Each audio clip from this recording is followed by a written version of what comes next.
All right. Do I have it going? Can you guys hear me?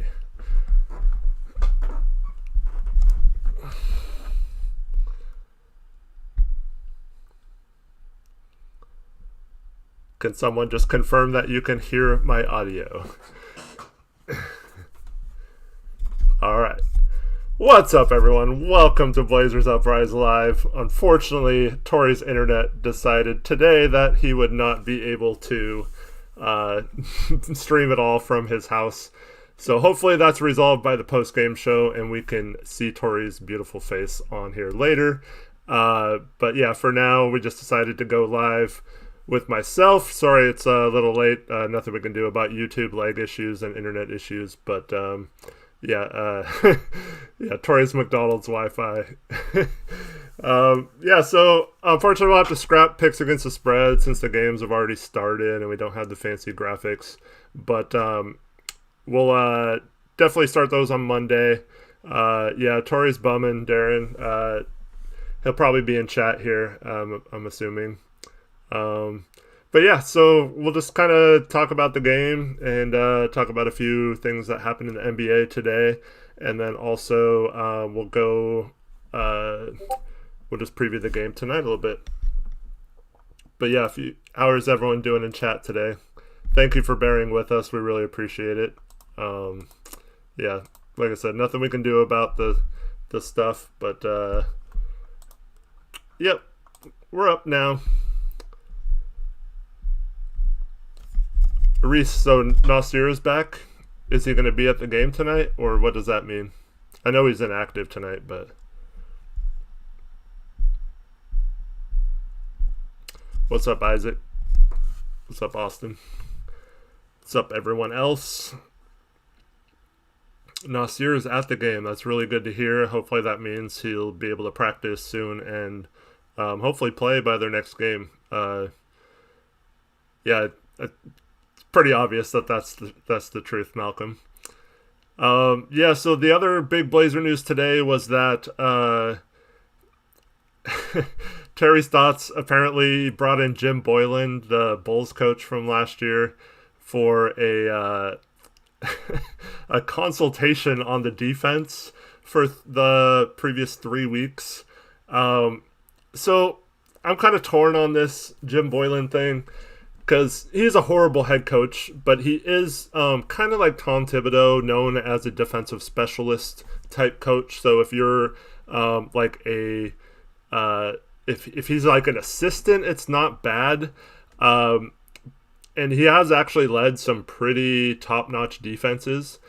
My problem with him is much the same as my problem with Stotts, whereas he kind of is old school and has a lot of stubbornness to his coaching, where it's like his way or the highway.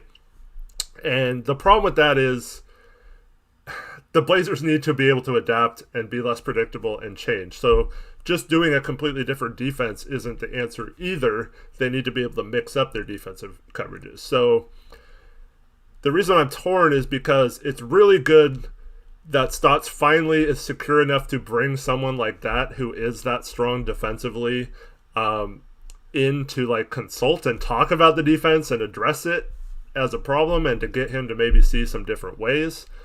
But at the same time, it's not good if you bring in a guy who's not going to adapt at all either, and is just going to be like, no, you need to do it this way every time and all that kind of stuff. But I don't think it's like, I mean, his name has a bad connotation to it, so I don't think it's that bad. He does have a good reputation around the league, so I think it'll be fine. I think it's good that he brought him in. I'm kind of interested to hear why he was just brought in for a few weeks versus actually being like an assistant coach.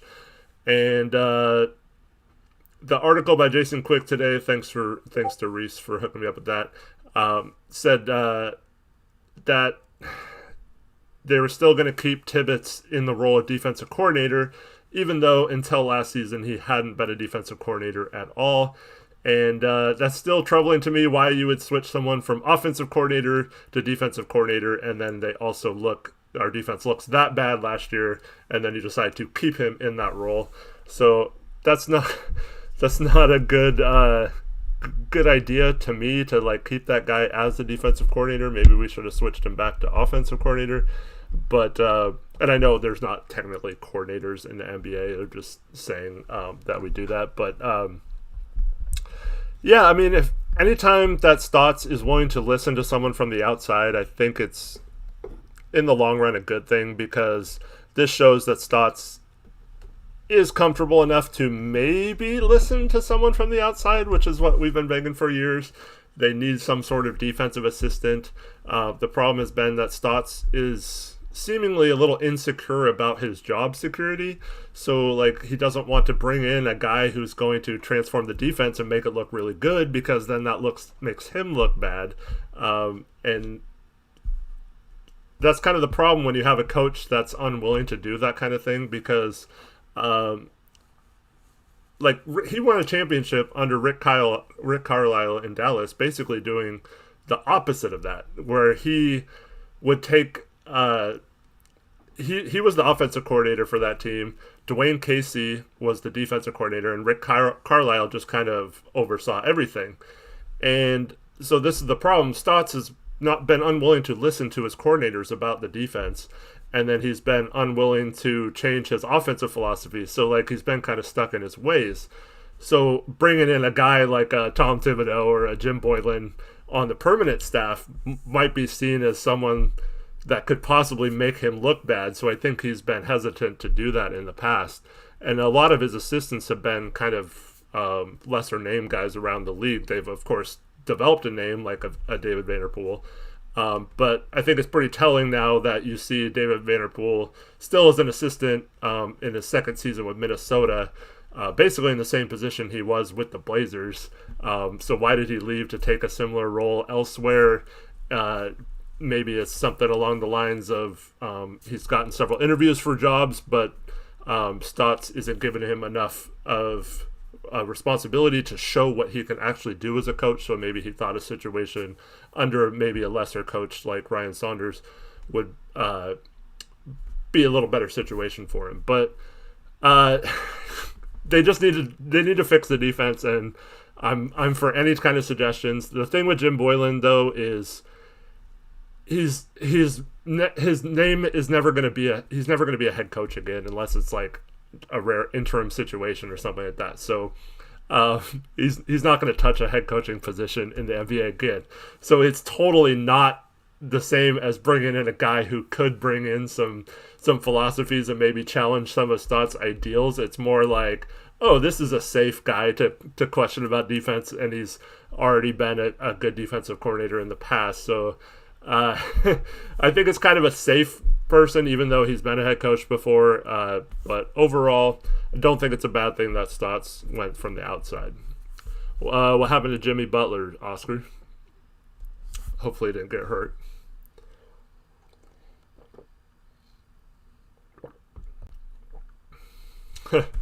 What's up, Tori? There he is.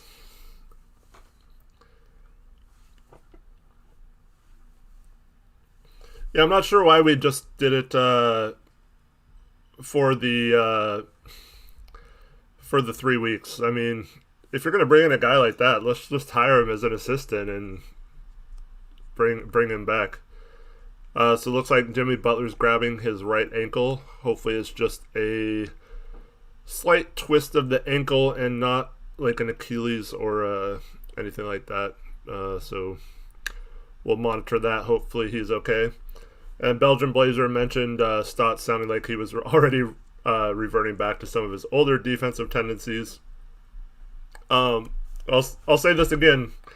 I don't want one philosophy. That's been my problem with Stotts. He shouldn't have like, oh, I should go back to my old philosophy or I should stick with the new one. It should be a mix of both. There are times where drop coverage works really well, especially during the regular season. You can get away with it for long periods of time. But that's what makes switching it up effective, because if the team that you're playing always thinks you're going to do drop coverage, and then like against Houston we come out and double team Harden and throw all these different looks at him, that's when we've won games like doing things differently. So you do need to mix up drop coverage to kind of lull the defense a little bit into things, but You just want to be unpredictable and do different things out of it.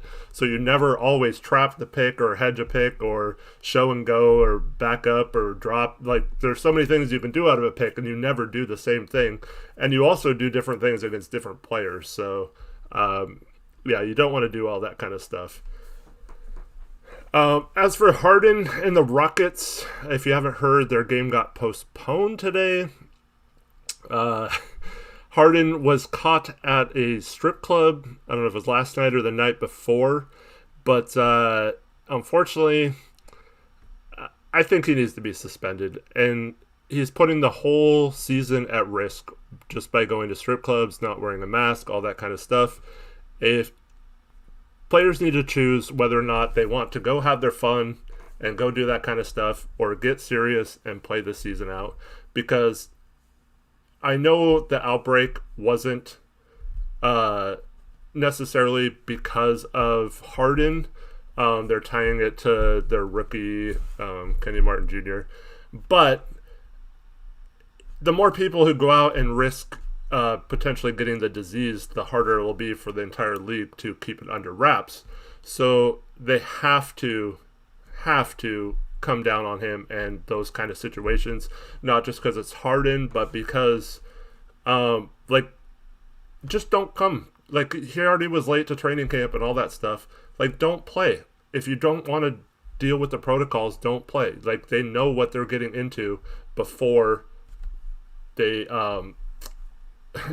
they came to training camp. So they know it's going to be really hard. They have to be strict about what they're doing outside of the arena. They can't put their teams and other teams and the entire league at risk. And I think anyone who is caught doing that kind of stuff should be come down on pretty harshly, because I don't like that there's there's people out there that are willing to risk the whole season just to go to a party and stuff like that. And I know it's hard because, like, these are young athletes who are super rich, and the rules don't always apply to rich people, and they're used to going and doing whatever they want. But for the sake of the league and trying to finish through a season, you can't have too many of these incidents, especially with players as high profile as James Harden. I mean, he knows people are going to take pictures at that party. There's no way he can go to an event like that and not get caught doing that. So, yeah, you just got to be safer about it, and just try to do it where no one sees you. Like, bring them to like a private place and don't allow cameras in there or something. I don't know, but like, it's just dumb to even risk doing any of that kind of stuff right now. And that's another thing why I'm glad.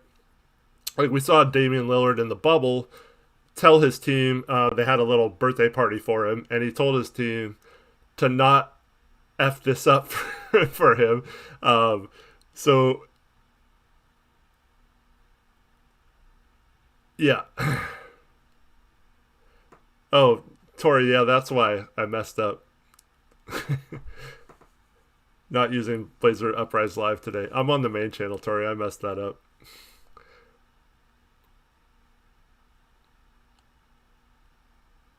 I don't have access to the live channel. I just realized that, Tori. My bad. But yeah, so and then Houston had a bunch of other people contact traced, including John Wall and DeMarcus Cousins. So, yep, we weren't able to play tonight, and that's probably the first of many games that'll be postponed or canceled. But yeah, it's a tough situation because everyone wants to go have fun and be back to normal right now, and it feels like we're getting close to that, possibly in like 3 or 4 months down the line, once all this stuff, vaccines start to hold, and if enough people take it and all that stuff. I just don't want a situation where people are risking the season from an NBA point of view. So hopefully that won't happen. But the Blazers play the Rockets in a few days. It could be a case where some of their players are still out for that game. I don't know. It could affect it, though. And then people are mentioning the Caleb Swanigan thing. Yeah, so obviously, weed is not a big deal in America anymore. I don't know why places still arrest people for that unless it's like a ton of it. But I'm more concerned about just getting arrested and the way he looked in the picture. And, he had those tweets back before the bubble that didn't seem like he was in a very good place. Obviously, there's some sort of depression and other stuff going on with Caleb. And unfortunately, basketball was one of those things that kept his life together, most likely. You see that all the time with people. So when he doesn't get signed and has no interest in anyone, you could see his weight ballooning back up. And, man, I hope he gets help and can find a way. Not that he needs help for the weed. It's just like everything else put together. He did tweet a picture out which looked like there was some heavier drugs other than marijuana in his in this background of his picture. But yeah, so hopefully he's not going down that route. But yeah, I feel bad for Caleb. He seemed like a good guy, and I think he needs some help. But yeah, I mean, arresting him probably won't help the situation for marijuana, at least. Yeah, that's what it looked like it was, Shervin. He said it was something else, but yeah.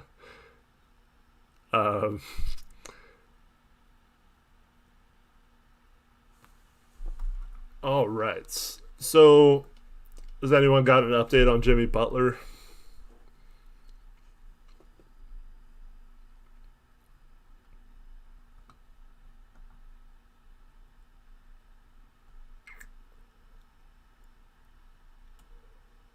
Yeah, Mark Cuban had an update today about Delonte West. Seems like he's finally getting help and is turning his life around. I think he was like homeless for a while and doing a bunch of stuff. All right, so Eugene, I'm assuming you want to touch upon Dame's comments, meaning the Giannis stuff.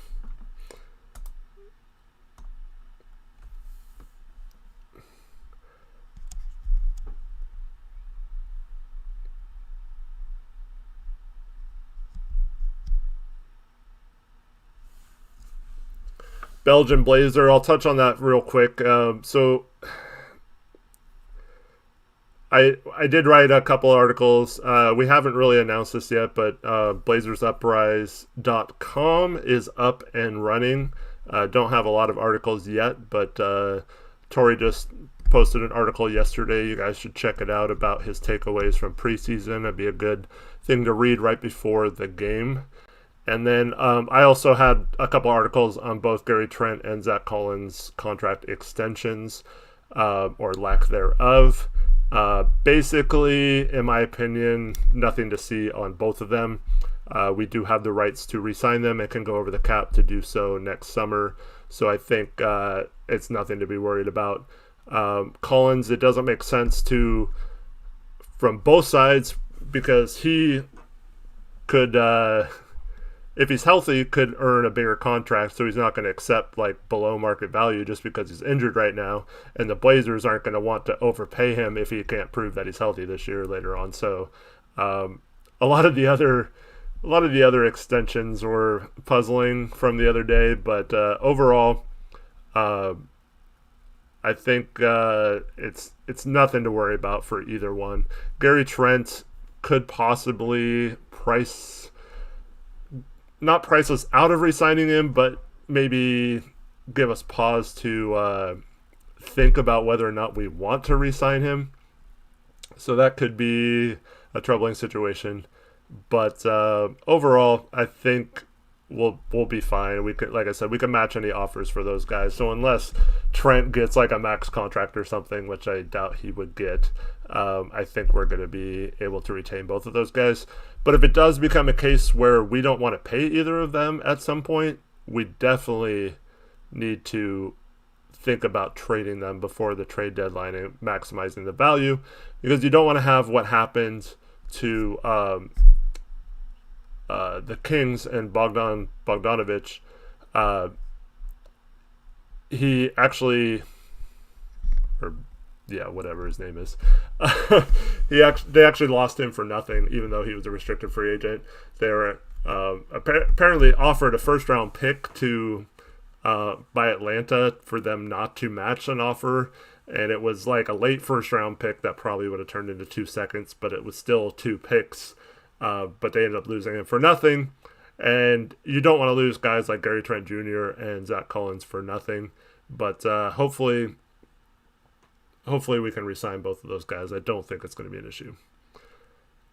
And then as far as the Dame and Giannis comments go, I think it's kind of a moot point since Giannis signed his Supermax.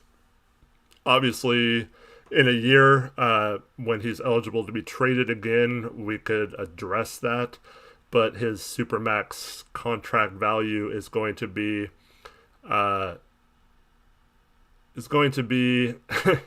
was laughing at Isaac's comment. His Supermax contract will make it a lot harder to trade for him than it would have been this year. So it's interesting to hear that they actually talked about it and wanted to team up, and that Giannis would have possibly listed the Blazers as his top destination. When was the last time we had like an MVP level player, one of the best players in the league, say that about Portland? So Dame's influence is definitely going to pay off eventually. I just hope it's not too late. And Milwaukee doesn't have to trade him here because he doesn't have a no trade exception either.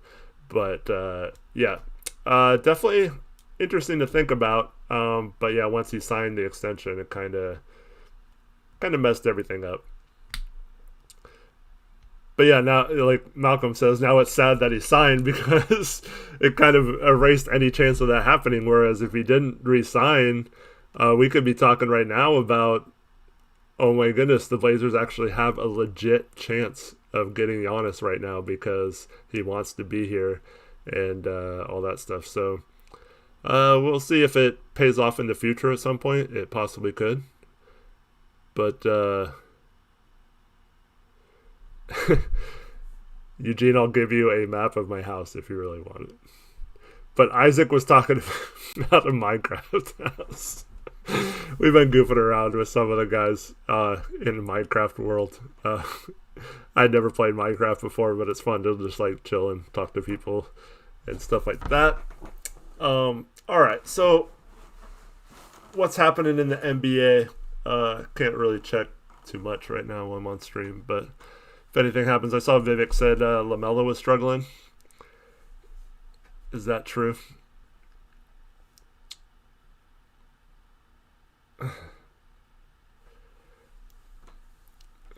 Vivek, aren't you the one that really loves LaMelo and are telling us that we're going to be wrong on him? Just one game. We can't take anything from it anyway.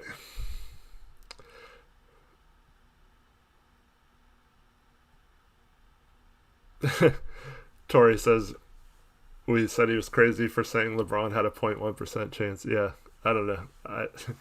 LeBron never even considered anywhere other than the Lakers, seriously, I think, in his last free agency.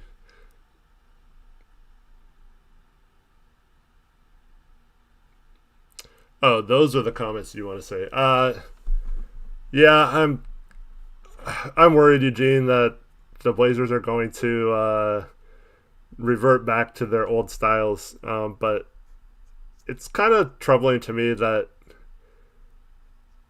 when people say like, oh, we suck because we tried new defensive stuff. Well, the old stuff wasn't working either. So it's not like you can just go back to that and do that again this year.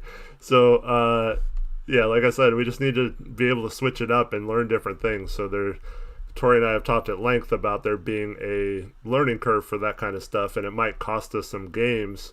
We can't afford to lose too many games, but we can't afford to just go back to what we were doing either, because that hasn't exactly worked out either. But yeah, Vivek What's up, Golden? As for the game tonight, Blazers are, last I checked, are actually 2-point underdogs. So picks against the spread probably would have gone a lot of Blazer picks. They're at home. I feel like we have just as much, if not more, talent than Utah. Other than Collins, we're fully healthy.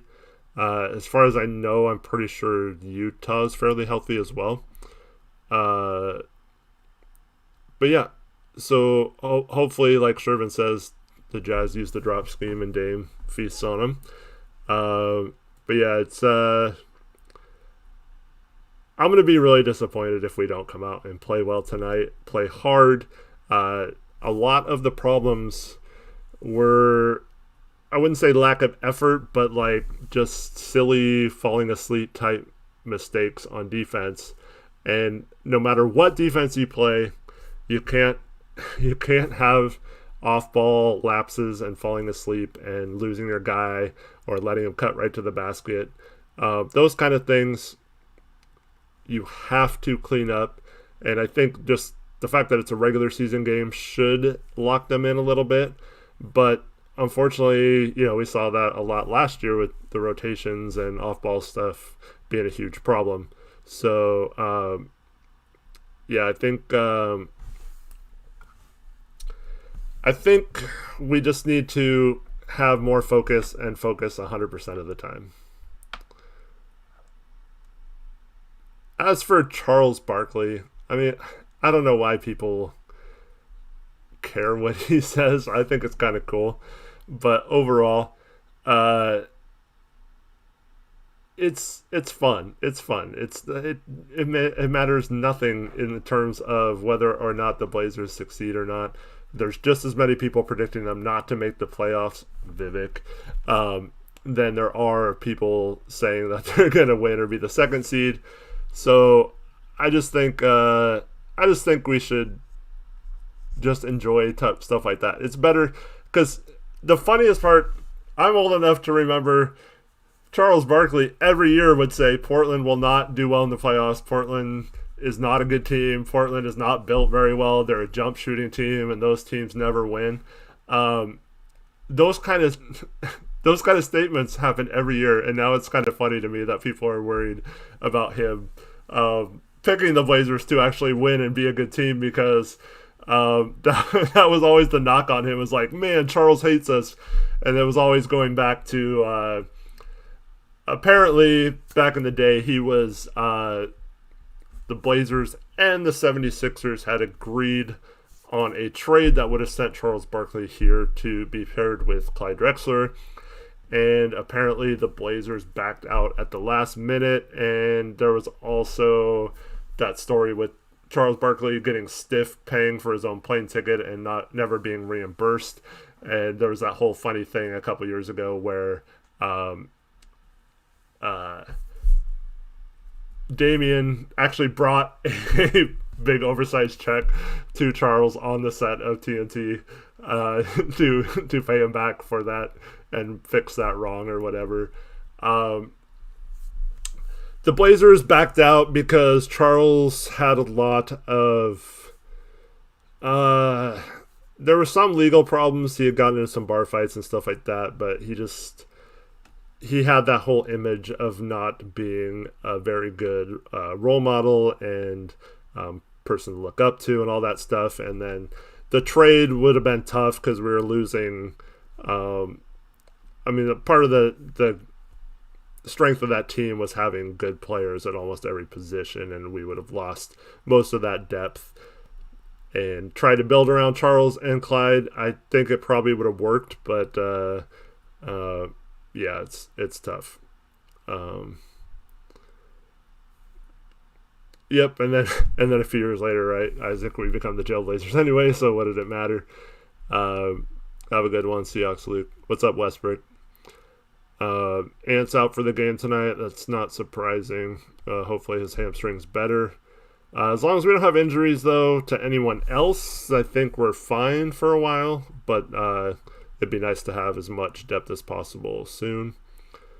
And yeah, we'll have a post-game show, hopefully hopefully it will be including Tori. uh, yeah. So many messages being. Good thing I have mods. This is my first solo stream, I think, with mods. So thanks, guys. Let's see. What do you guys think? Are the Blazers going to take care of business tonight, or are we going to be talking about them failing to win a game that they should have won?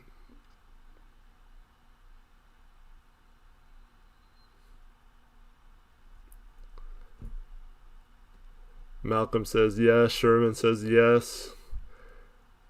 Dame's going to score 40. Golden says easy win. Caleb's going for the over.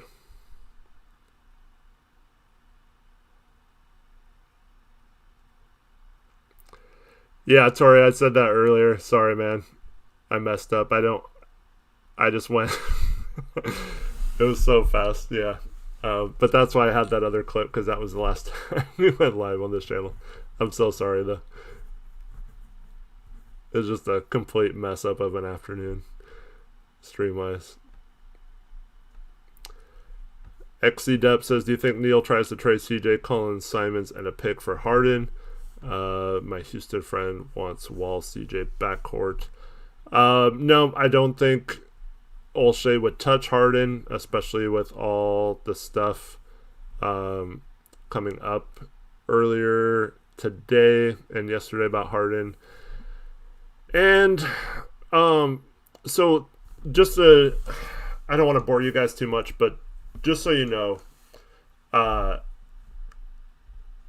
it's almost impossible for the Blazers to do a trade like that, because if they do the 3-for-1, I don't even think that works salary-wise, but the Blazers are hard capped.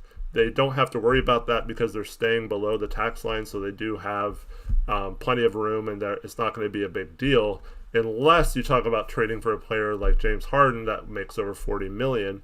Then you have to trade like 3 or 4 guys on top of also filling out those 3 roster spots. Since we only have 14 players on the roster, which is the minimum you're allowed to have, we'd have to sign 3 players to minimum contracts outside of that. So, Tori, you need to make yourself a mod. Not that you ever have to really worry about it. But so like a trade like Simons, Collins, and CJ isn't even possible to do. So we'd have to throw in other players, and then it becomes a situation where Houston might not be able to accept like 5 or 6 players for one either. So then you're talking about either having to find a third team for a Robert Covington, or a situation where we might have to include a Nurkic or someone like that. So it's going to be really hard to trade for Harden, even if the Blazers wanted to. But I don't really see that happening with all the Harden stuff going on right now. And he's proving that he's not a good culture guy, and that's something that Olshey has stayed away from pretty much his entire tenure here.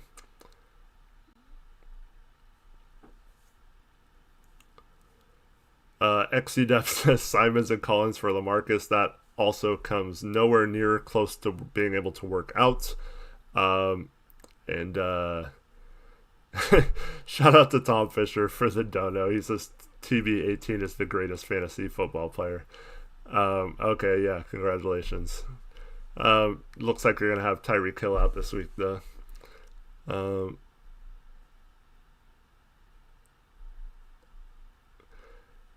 Aviv says, can we just take a moment as Blazer fans to acknowledge how much Thunder Dame has taken from Steph? Yeah, I don't know if that's all. I don't know if that's. I mean, a lot of that's just people talking on the internet. I think it's kind of dumb, the Curry and Dame stuff, but I definitely like Dame getting a lot of MVP attention, people saying he has a shot at winning the MVP, all that kind of stuff. So, yeah. Spaceman Trooper asked if I think Ennis or Harry Giles will get more minutes today. More minutes is an interesting way to ask it. if you asked who was going to get the first shot to be the backup, I still think Stotts goes with Cantor. But if Cantor doesn't play well, I could see Giles getting more minutes. I'm gonna say Cantor tonight just because I think he matches up better with them than some other teams. Oscar, yes, mods can ban you. Tori's really trying.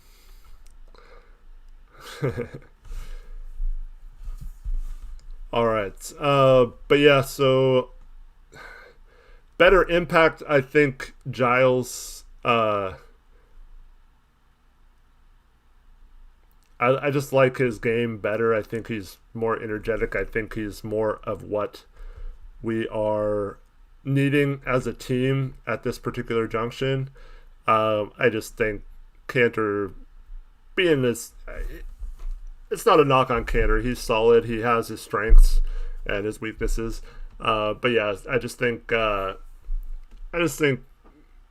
going to get the first shot at that. And we'll see Giles a little bit, but not a whole lot unless both Nurk and Cantor are both struggling. Yep. So Torrey Jones was timed out, and now he's back.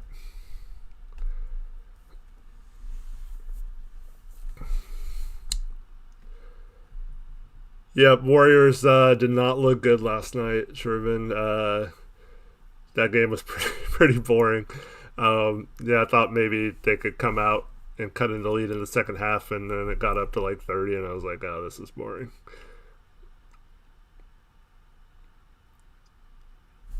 Towards the end of the season, do I think Derrick Jones Jr. or Trent will end up starting? I think Trent is going to remain on the bench most of the season.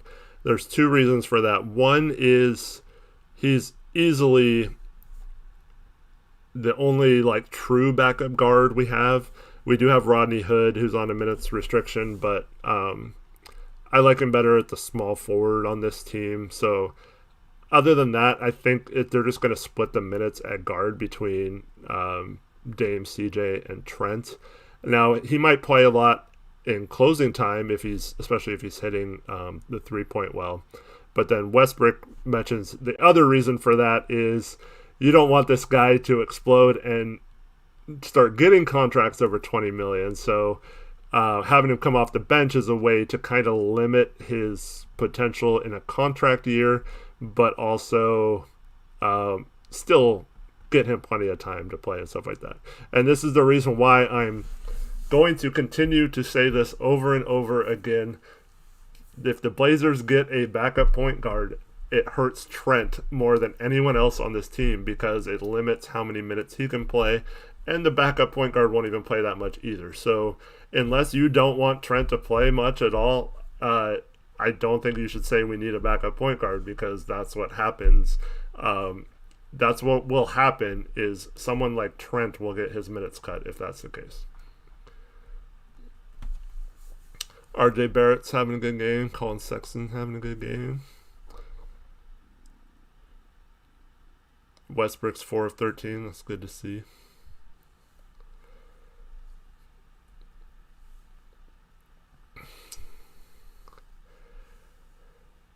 It's funny. Okay. Let me just address this. It's from Vivek, so you got to take it with a grain of salt. But he says Trent is a better fit offensively than CJ. I think people way underestimate the fact that last year, not a lot of defenses paid attention to Gary Trent Jr.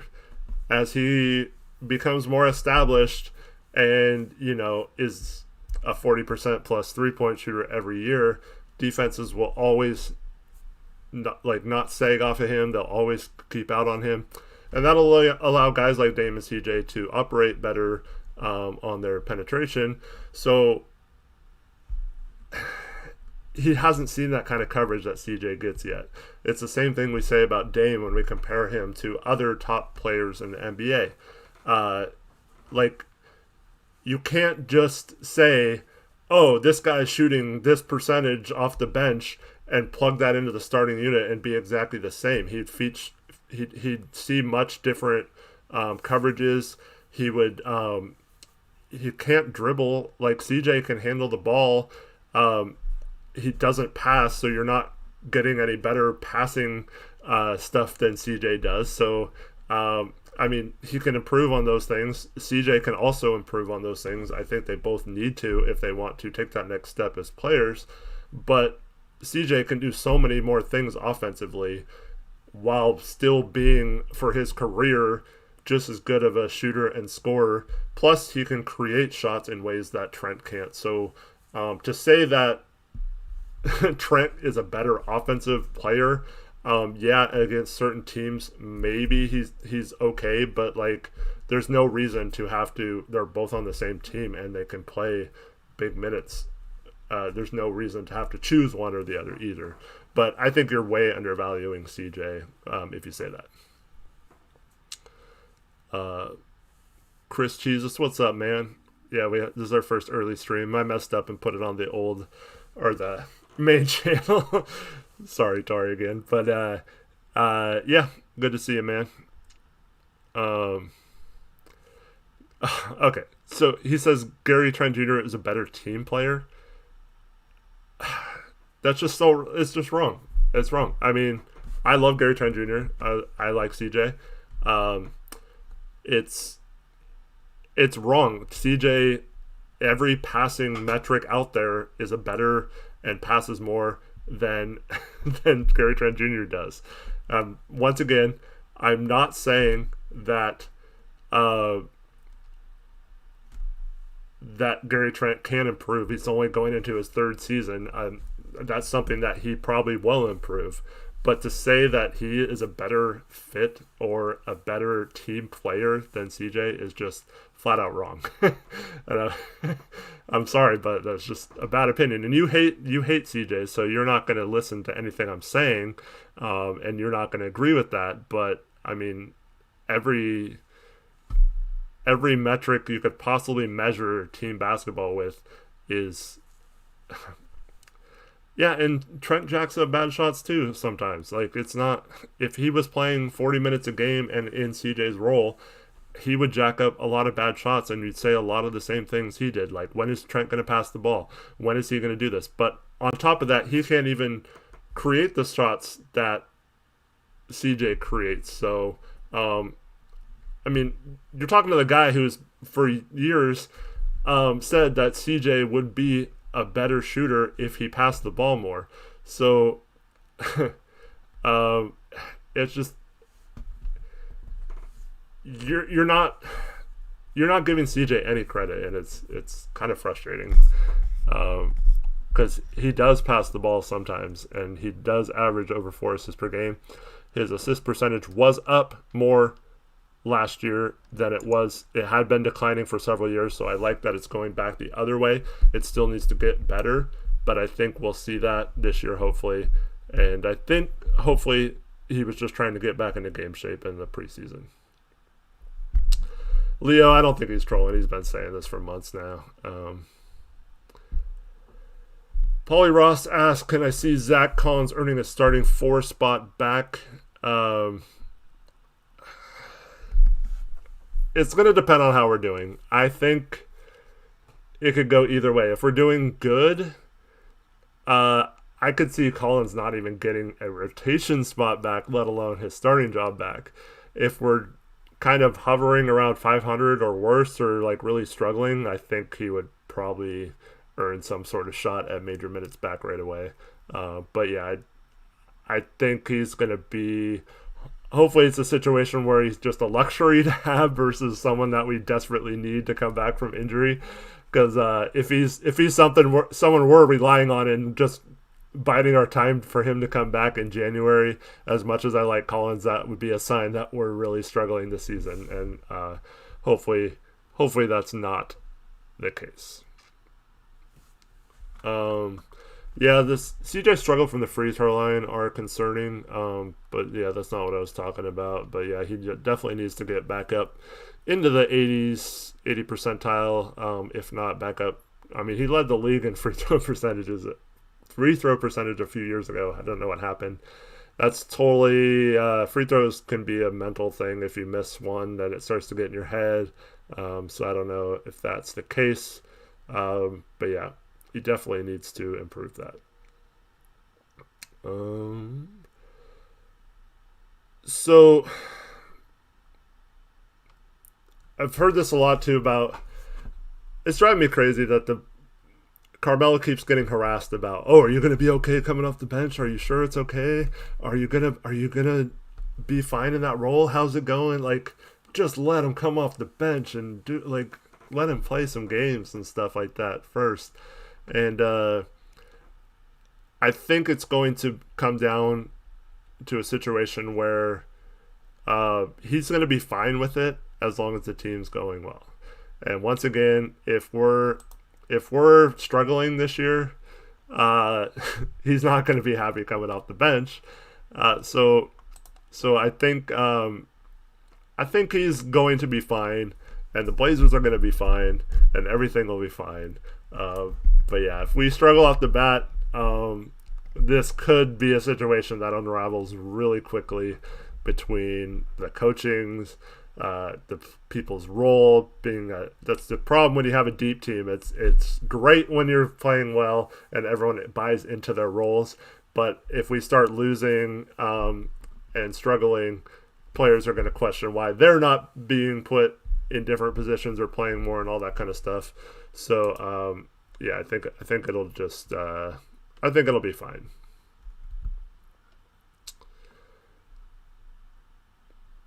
Yeah, I'm just going to stop responding to Vivid. But yeah, I don't really think Melo will start at any point this season, unless there's injuries.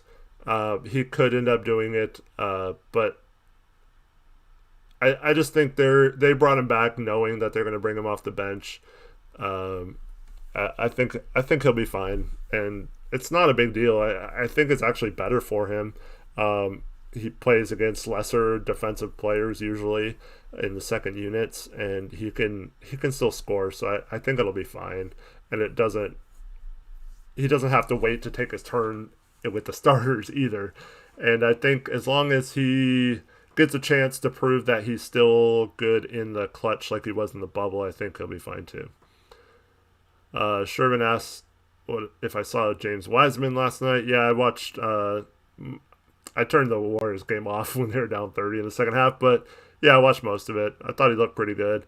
Parts of it I was watching, he was shooting a lot, and it was actually like almost shooting too much. I know he only took 13 shots, but like he seemed like very confident and very comfortable shooting the ball and scoring. I think he'll be a good player, and there's a reason why I had him number 2 on my big board. I really think he's a good pick for them, and he's going to be good. I missed what that Dan guy was doing.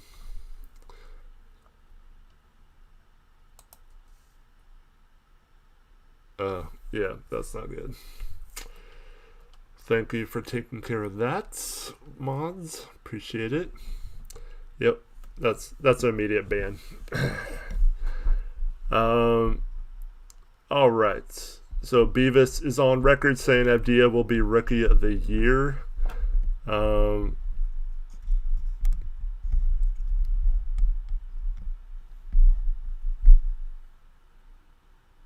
So Utah is going to pick and roll us to death and test our new defense, Shervin. Yeah. So. They have several guys. They can run Ingles in a pick and roll. They can do Bogdanovich either. He pops when he picks usually. Gobert usually rolls when he picks. Yeah, but they get their 3-point shooters open against us. So this will be a good test of our defense. Conley is someone who has killed us when he was on Memphis in the pick and roll. Obviously, he's old now, but that's someone who we've stayed in drop coverage against, and he has absolutely annihilated us with that coverage. So hopefully we don't see too much drop coverage tonight. But it's weird because like Mitchell isn't the worst player to have drop coverage against sometimes, but he can still hit the three. But he also is one of those guys, if you let him get going towards the hoop, he can avoid players and score. So yeah, I just want to see him mix it up and trap a little bit and not give up open threes to guys like Ingles and stuff like that. But yeah, Tori and I will be back right here on this channel after the game. This has been cool. Just chilling with you guys for a little bit. Once again, sorry for all the issues earlier. Yeah, and I just hope we're talking about a big Blazers victory tonight, and all in a good mood, having fun after the game. Yeah, and I expect it to be. If not, tune in to see either Tori or I rant about something that happened during the game. Hopefully there's no missed goaltendings either. Yep. Let's go Blazers. I agree. All right, so does anyone have any last minute questions before I sign off here?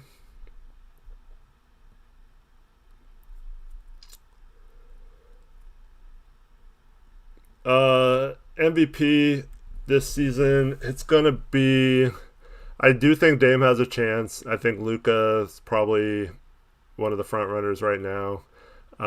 Harden's messing his chances up of getting it. Giannis will always be in the conversation. I'm guessing there's going to be a little bit of voter fatigue, and also when you underperform in the playoffs, which may also hurt Damian. When you underperform in the playoffs, it kind of hurts you the next year in voting sometimes, so that could be a problem. Durant, like Caleb mentioned, certainly if he has a bounce back year, could enter the conversation, especially if he leads them to a top seed or something in the East. And then I think the two LA guys, Anthony Davis and LeBron, will always have a chance, especially since they're expected to be the number one seed. Yeah, I think it'll be fine.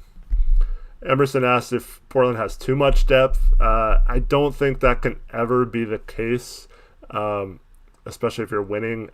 If we start losing, we might have to consolidate in a trade a little bit and get rid of some of that depth just so we can have more defined roles and keep players happy. But overall, I think depth is a good problem to have, and I think as long as Stotts plays the right players at the right times and in the right lineups, I think it'll be fine. Blevins for MVP. Yeah, he wouldn't even be MVP of the bench of whatever G League team he was on last year, let alone in the NBA.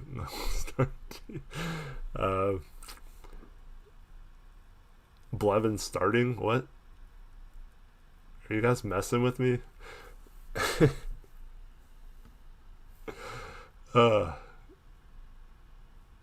No, Simons is out tonight, Dizzy D.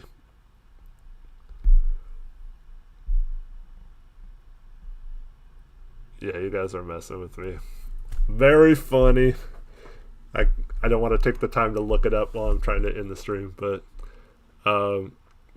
yeah, join Dizzy D and Westbrook's Fantasy League if you want to. Draft is Saturday, I think.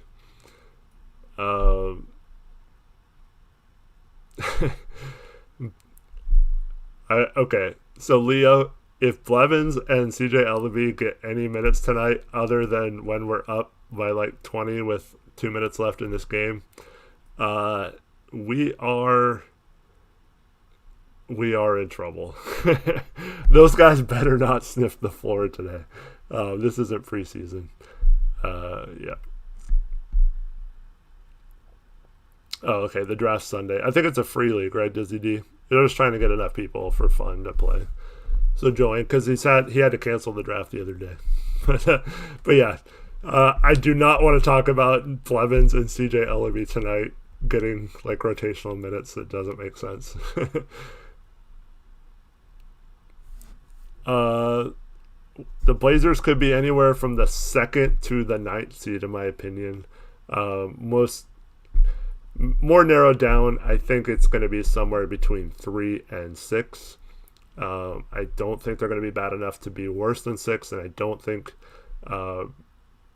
unless one of the LA teams like completely load manages and isn't a good regular season team, I don't think we have a chance at the 1st seed, especially with our struggles learning new schemes and stuff like that. So I expect them to be right in that 3rd to 6th range.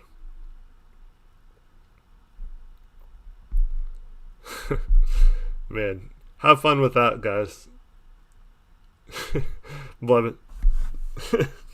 Blevins. I'm still salty we signed that guy. There's so many good players out there right now that we could have on two ways that could actually help this team if we got in trouble.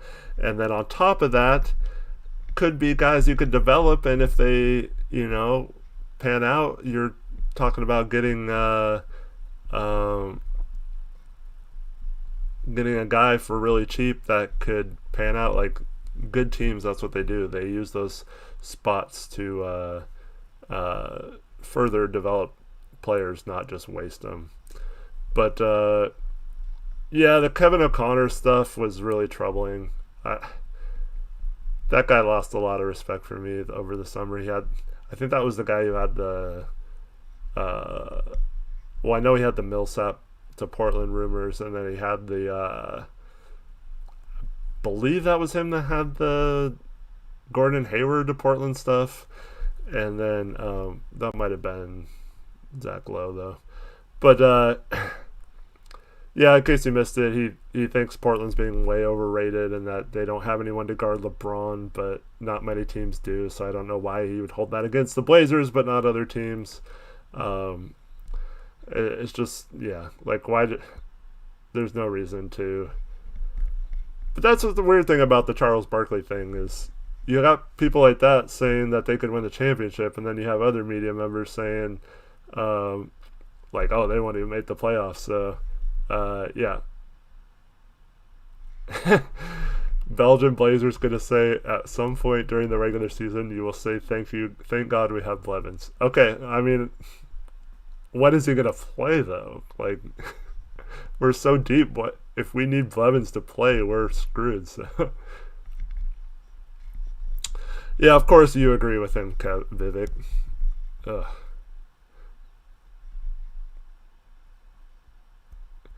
Blevins is on a 2-way contract, so we couldn't trade him for a guy like Pat Connaughton anyway. So it's not a 200 IQ play because it's not even possible to happen. So.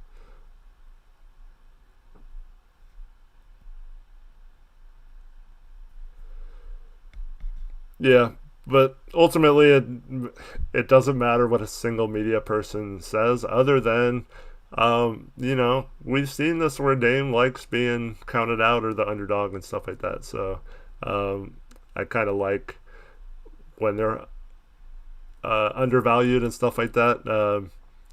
If you're Tori and I didn't do picks over under win totals this year, but I put money on the Blazers at 40.5, I think, which means they just have to go 41 and 31 to win money on that. So I think we should easily pass that. If not, there's something seriously wrong. But yeah, it would have been kind of fun to do all the teams this year, but with this shortened off season, it was really hard to do a bunch of fun things like that. So hopefully next summer we'll take care of all that stuff for you guys. But appreciate everyone joining for this stream, especially since we had issues at first and then it came late and then it's on a different channel and all that stuff. But yeah, Tori and I will be back after the game hopefully, and let's root for a Blazer victory. And for Blazers Uprise, this has been a lot of fun. See you guys all after the game. If not, we'll catch you on the next stream. Anyways, peace out. Go Blazers.